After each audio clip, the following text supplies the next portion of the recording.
في إحدى القرى البعيدة، كان هناك شاب طيب يدعى سامي يعيش مع عائلته. سامي كان معروفا في القرية بكرمه وحسن معاملته للناس. كان الجميع يحبه ويحترمه بسبب قلبه الطيب وروحه السخية. وفي يوم من الأيام، قرر سامي أن ينظم مأدبة عشاء كبيرة ويدعو إليها جميع أهل القرية. أراد أن يشارك فرحته مع الجميع وأن يعبر عن كرمه.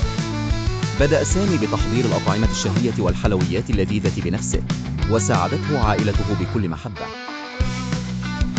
في الجهة الأخرى من القرية، كان هناك رجل يدعى حسام، معروف ببخله وقسوته تجاه الآخرين.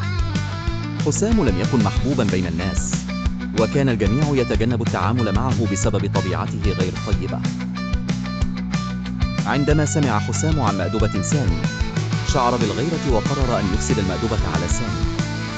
حاول أن يشوه سمعة الأطعمة التي أعدها سامي بطريقة ماكرة، وكان يأمل أن يترك الناس المأدبة بسبب كلامه.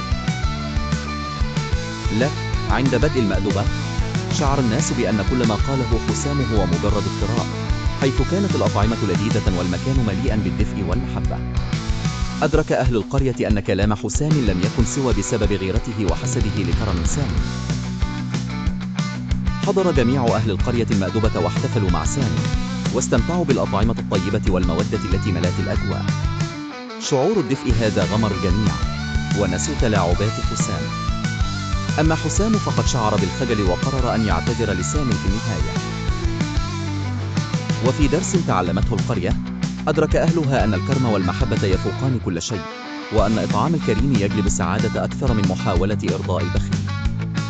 وقد انتهى الأمر بأن أصبح حسام أكثر قربا من أهل القرية، وبدأ بتغيير طباعه ليصبح شخصا أفضل، مقتديا بسامي كنموذج للكريم الذي يترك أثرا إيجابيا في حياة الآخرين.